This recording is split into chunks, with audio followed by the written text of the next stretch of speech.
आज के इस वीडियो में हम ऑप्टिक्स चैप्टर में रिफ्लेक्शन के संबंध में कुछ महत्वपूर्ण जानकारियां इकट्ठी करेंगे। तो आज की हमारी पहली जानकारी है, दर्पण पर प्रकाश किरणें सदैव बाईं ओर से आपतित की जाती हैं। Light rays are always incident on the mirror from the left side. जब भी हम किसी मिरर से इमेज फॉर्म करने के लिए डायग्राम बनाते हैं, चाहे वो कॉनकेव मिरर हो या कॉन्वेक्स मिरर हो, तो हमेशा हम ऑब्जेक्ट को लेफ्ट साइड में ही रखते हैं। तो इंसिडेंट हमेशा लेफ्ट से राइट की ओर होगा, यानी कि सारी की सारी प्रकाश किरणें बाईं ओर से दाईं ओर की ओर जाती हैं। समस्त क्षैतिज दूरियां दर्पण के ध्रुव से नापी जाती हैं। All horizontal distances are measured from the pole of the mirror. आपतित किरण की विपरीत दिशा में अर्थात दर्पण के बाईं ओर नापी जाने वाली दूरियां ऋणात्मक होती हैं। Distance measured in the opposite direction of the incident ray, that is on the left side of the mirror, are negative. आपतित किरण की दिशा में अर्थात दर्पण की दाईं ओर नापी जाने वाली दूरियां धनात्मक होती हैं। Distance measured in the direction of the incident ray, that is on the right side of the mirror, are positive. दर्पण की मुख्य अक्ष से ऊपर की ओर नापी जाने वाली दूरियां धनात्मक तथा नीचे की ओर ऋणात्मक होती हैं। Distance measured upward from the principal axis of the mirror are positive and downward are negative. यदि हम मिरर से इमेज फॉर्म करते हैं, जैसे कॉनकेव मिरर, कॉन्वेक्स मिरर में इमेज फॉर्म की, तो जितनी भी हॉरिजेंटल डिस्टेंसेस हैं, जैसे P पोल है, F फोकल लेंथ है, फोकल पॉइंट है, C सेंटर ऑफ कर्वेचर है, AB ऑब्जेक्ट है, A dash B dash image है, दोनों ही चित्रों में सेम है।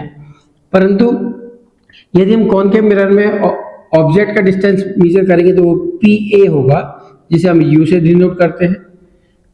इमेज का डिस्टेंस मेजर करेंगे तो PA डैश होगा, जिसे हम B से डिनोट करेंगे।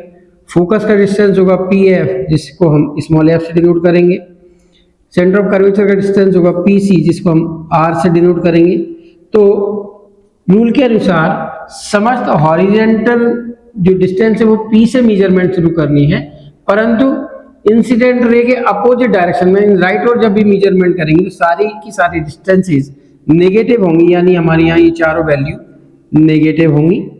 परंतु जब ये की यही वैल्यूज हम यहाँ कॉनकेव मिरर में देखें तो कॉनकेव में तो देख चुके हैं, पर अब यदि कॉन्वेक्स मिरर में देखें तो यहाँ होगी PA बराबर -U, क्योंकि लेफ्ट साइड में जा रहे हैं, इंसिडेंट रे के अपोजिट में जा रहे हैं। PA डैश पॉजिटिव होगी क्योंकि वो राइट साइड में है। PF पॉजिटिव होगी क्योंकि राइट साइड में है। PC पॉजिटिव होगी क्योंकि राइट साइड में है। तो इस तरह से समस्त हॉरिजॉन्टल दूरियां जब नापेंगे तो P से शुरू करेंगे और लेफ्ट साइड में सबको नेगेटिव और राइट साइड में सबको पॉजिटिव मानेंगे। इसी तरह जब हम इसमें ऑब्जेक्ट की डिस्टेंस को कवर करें तो AB इक्वल टू होगा +O, क्योंकि वो ऊपर की ओर है, और A डैश B डैश इसमें होगा -I, क्योंकि वो नीचे की ओर है, और इसमें AB इक्वल टू होगा +O क्योंकि ऊपर की ओर है, और A डैश B डैश होगा +I क्योंकि वो ऊपर की ओर है। इस तरह से ऊपर की ओर दूरियां धनात्मक, नीचे की ओर ऋणात्मक, लेफ्ट साइड में ऋणात्मक और राइट साइड में धनात्मक नापी जाती हैं। इसे साइन कन्वेंशन कहा जाता है। दर्पण के ध्रुव से वस्तु की दूरी U का मान सदैव ऋणात्मक होता है। The value of the distance of the object from the pole of the mirror is always negative. यदि हम दोनों चित्रों को देखें तो इसमें भी U की वैल्यू ऋणात्मक है और इसमें भी U की वैल्यू ऋणात्मक है, तो हम ये कह सकते हैं U की वैल्यू हमेशा नेगेटिव ही होती है। दर्पण के ध्रुव से प्रतिबिंब की दूरी V का मान वास्तविक प्रतिबिंब के लिए ऋणात्मक और आभासी प्रतिबिंब के लिए धनात्मक होता है।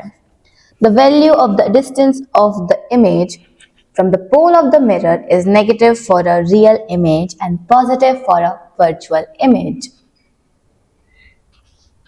जो रियल इमेज होते हैं वे हमेशा मिरर के लेफ्ट साइड में बनते हैं, और लेफ्ट साइड में बनते हैं तो जब भी पोल से उनकी डिस्टेंस मेजर की जाती है तो नेगेटिव होगी कि वो लेफ्ट साइड में मेजर हुई है, और आभासी प्रतिबिंब हमेशा दर्पण के पीछे यानी राइट साइड में बनते हैं, तो उनकी इमेज जब भी मेजर करेंगे तो V की वैल्यू हमेशा पॉजिटिव ही होगी, जो कि हमारे साइन कन्वेंशन को सपोर्ट करती है।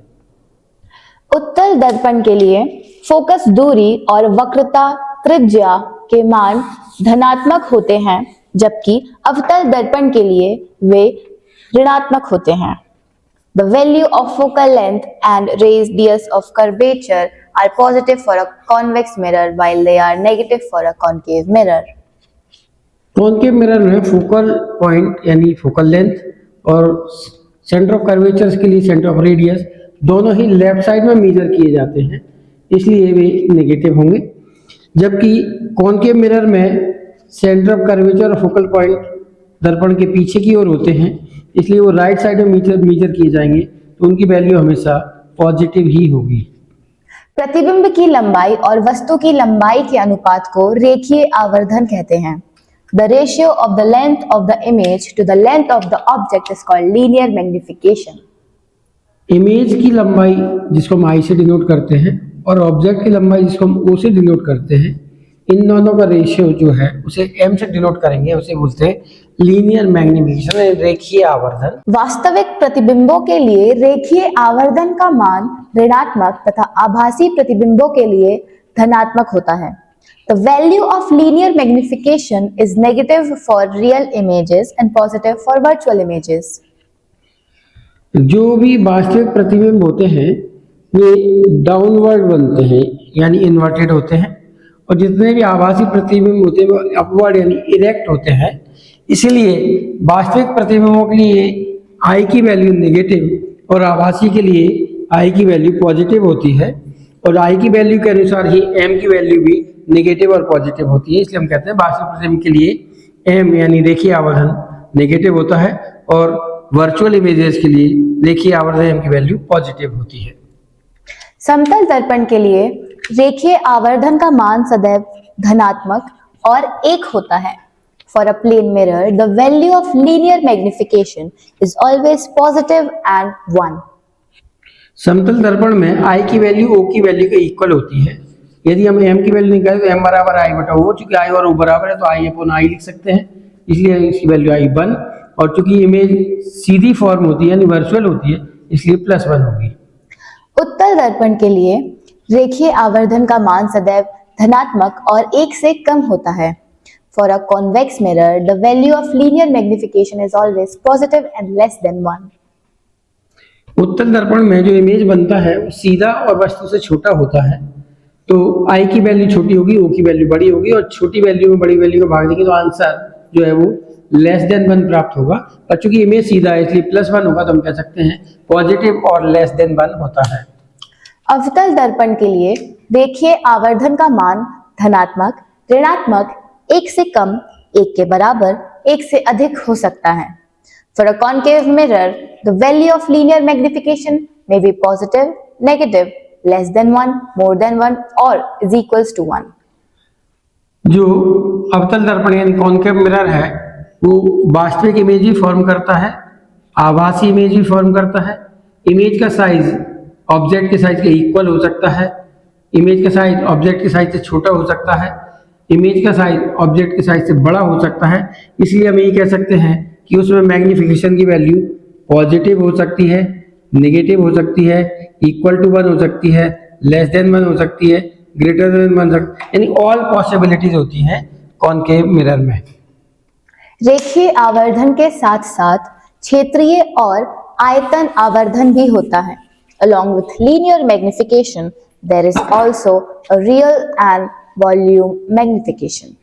जब हम मैग्निफिकेशन की बात करते हैं तो ऐसा बोलते हैं कि इमेज की लेंथ और ऑब्जेक्ट की लेंथ का जो रेशो है वो मैग्निफिकेशन कहलाता है, जिसे हम लीनियर मैग्निफिकेशन कहते हैं, क्योंकि हम लेंथ तक को मेजर कर रहे हैं। पर जब हम कोई इमेज फॉर्म करेंगे तो उस समय में लेंथ के साथ साथ उसकी हाइट और विड्थ में भी चेंज आएगा।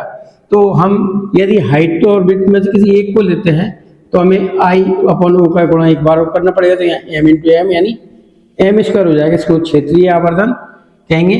और यदि उसकी हाइट विड्थ के साथ लेंथ तीनों को लेंगे तो 1 बार और आई अपॉन ओ हो जाएगा, तो m बढ़ जाएगा, तो यहाँ पर आएगा m3, जिसको हम वॉल्यूम मैग्निफिकेशन बोलेंगे। इसलिए मैग्निफिकेशन 3 टाइप का होता है। यदि केवल लेंथ के आधार पर निकालें तो लीनियर यानी रेखीय आवर्धन, यदि लंबाई और चौड़ाई से निकालें तो क्षेत्रीय आवर्धन, लंबाई चौड़ाई ऊंचाई से निकालें तो आयतन यानी कि वॉल्यूम आवर्धन होता है, वॉल्यूम मैग्निफिकेशन होता है। इस तरह से मैग्निफिकेशन के 3 प्रकार होते हैं। दर्पण के प्रमुख अक्ष पर स्थित दो दो बिंदुओं के ऐसे जोड़े जिनमें से पहले बिंदु पर वस्तु रखने पर प्रतिबिंब दूसरे बिंदु पर तथा दूसरे बिंदु पर वस्तु रखने पर प्रतिबिंब पहले बिंदु पर बनता है, तो उन बिंदुओं को संयुग्मी फोकस कहते हैं।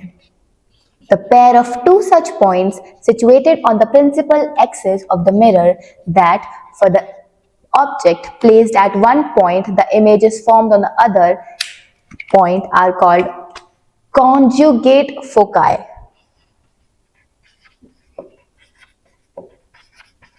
जब हम अवतल दर्पण से इन 5 स्थितियों में ऑब्जेक्ट को रखकर इमेज फॉर्म करते हैं, जिनमें से पहली स्थिति है ऑब्जेक्ट इन्फिनिटी पर होगा, इन्फिनिटी और सेंटर ऑफ कर्वेचर के बीच होगा, सेंटर ऑफ कर्वेचर होगा, सेंटर ऑफ कर्वेचर और फोकस के मध्य होगा या फोकस पर होगा, तो हमारी इमेज इन पोजीशंस पर बनती है जो कि सभी रियल होती हैं यानी वास्तविक होती हैं।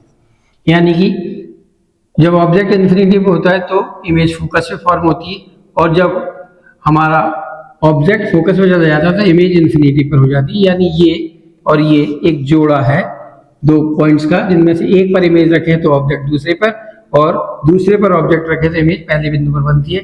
इस तरह से ये पॉइंट और ये पॉइंट भी अपने आप में एक जोड़ा है, और ये पॉइंट तो खुद से खुद का जोड़ा है। यानी इस तरह से हम देख सकते हैं ये और ये कुछ जोड़े हैं जो प्रिंसिपल एक्सिस पे पाए जाते हैं, और वो भी केवल अवतल दर्पण में पाए जाते हैं। इन्हें संयुग्मी फोकस यानी कंजुगेट फोसाई कहते हैं। ये चूंकि केवल तभी होता है जब प्रतिबिंब वास्तविक बनता है, तो आभासी प्रतिबिंब में ये लागू नहीं होता, और वास्तविक प्रतिबिंब केवल अवतल दर्पण से बनता है, इसलिए अवतल दर्पण में ही यह व्यवस्था लागू होती है, अन्य किसी दर्पण में यह व्यवस्था नहीं। गोलीय दर्पण के सभी सूत्र समतल दर्पण के लिए भी लागू होते हैं। All the formulas of spherical mirrors are applicable for plane mirrors also. हमने इस चैप्टर में जब पढ़ते हैं तो हमें कुछ फार्मूले मिलते हैं, जैसे फोकल लेंथ का F=R/2, mirror formula 1/V + 1/U = 1/F, magnification का फार्मूला I/O। नॉर्मली हम ये जो फार्मूले हैं वो स्फेरिकल मिरर्स के लिए ड्राइव करते हैं, परंतु ये सारे के सारे फार्मूले यदि हम यूज करना चाहें या करने की आवश्यकता पड़े तो हम प्लेन मिरर के लिए भी यूज कर सकते हैं। यानी कि गोलीय दर्पण के समस्त सूत्र समतल दर्पण में भी एज इट इज लागू होते हैं। आंकिक प्रश्न हल करते समय केवल ज्ञात राशियों के मान ही चिन्ह सहित रखे जाते हैं। While solving numerical problems, only the value of known quantities are kept with sign. जब हमें कोई न्यूमेरिकल दिया जाता है, तो जैसे मान लीजिए हमें I और O की वैल्यू दी है, M को ज्ञात करना है, या B और U की वैल्यू दी है, F को ज्ञात करना है, या F और U की वैल्यू पता है, V को ज्ञात करना है, तो इस तरह से जब भी कोई न्यूमेरिकल प्रॉब्लम सॉल्व करेंगे तो हमें उस समय में जो नंबर्स दिए जाएंगे उनमें से जिन जिन के वो नंबर्स हैं उनके बारे में हमें वैल्यू या पुटअप करने से पहले विचार करना पड़ता है कि वो नेगेटिव वैल्यू होगी या पॉजिटिव वैल्यू होगी। यानी हमको ये ध्यान रखना पड़ेगा कि यदि उसकी इमेज फॉर्म होगी तो डायग्राम कैसे बनेगा। परंतु जिन चीज़ों को ज्ञात करने से U और V दिया और F ज्ञात करना है तो हम U और V को तो चिन्ह सहित रखेंगे, परंतु F को हम F ही लिखेंगे, ना कि नेगेटिव F और पॉजिटिव F। तो ये हमेशा ध्यान रखना चाहिए कि ज्ञात राशियाँ ही चिन्ह सहित रखी जाती हैं, अज्ञात राशियों को हम एज इट इज ही लिखते हैं, उनमें चिन्ह नहीं लगाते हैं, उनमें चिन्ह ऑटोमेटिक प्राप्त हो जाता है। तो इस तरह से आज के इस वीडियो में हमने मिरर के संबंध में, रिफ्लेक्शन के संबंध में कुछ महत्वपूर्ण बिंदुओं को जाना। शेष अगले विषय को हम अगले वीडियो में लेंगे। तब तक के लिए पढ़ते रहिए, आगे बढ़ते रहिए।